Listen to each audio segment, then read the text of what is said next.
It's all change at Spurs. Nuno Espirito Santo, the new man in charge. Yes. What are you expecting from his debut campaign? Not much, to be honest. I think it's going to be a very average season, to be honest with you. I like Nuno. I think it's a decent appointment. He knows the Premier League.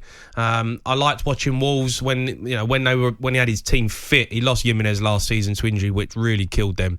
Jota obviously leaving as well hurt, but I really like what they're about as a team that he had them playing, that 3-4-3 formation. I think it will suit Spurs.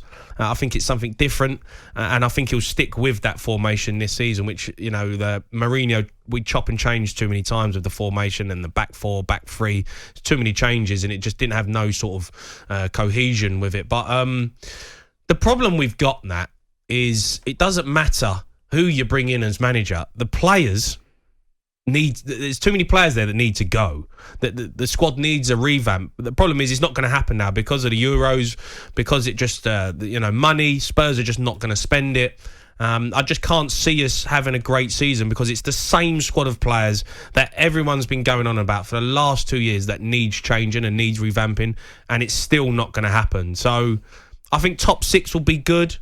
I think it'll be a decent season for us if we can just get into the top 6 and then just go from there. I just think we're going to have an average season, Nat, to be honest with you.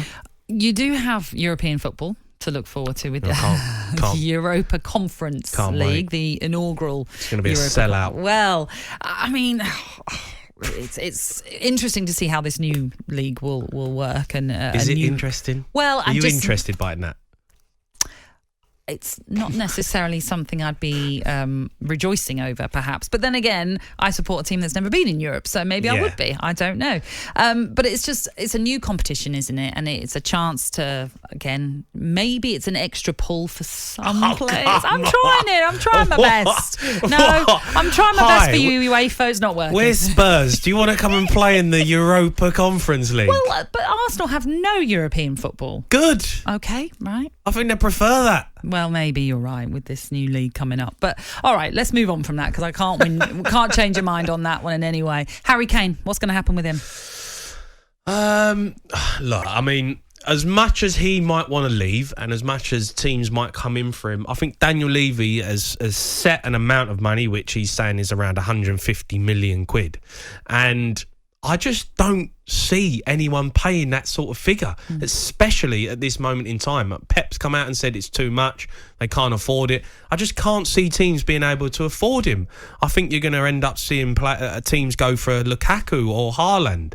I think that Spurs are going to price Harry Kane out of a deal. They don't need to sell him because he's got 2 or 3 years left on his contract. I can see him staying at Spurs. I can. There were some stories in the papers over the weekend that were alluding to the fact that England teammates, although they weren't named and there were no direct quotes, but they were suggesting that England teammates were saying that he is going to kick up a bit of a fuss if he returns to training. Can you see that happening? No. This is what everyone says as footballers, right? When you want to move, people say, "Well, kick up a fuss and they'll get rid of you in the end." I just can't see that in Harry Kane. He's the utmost professional. He's a leader on and off the pitch. He sets great examples for everyone in the game.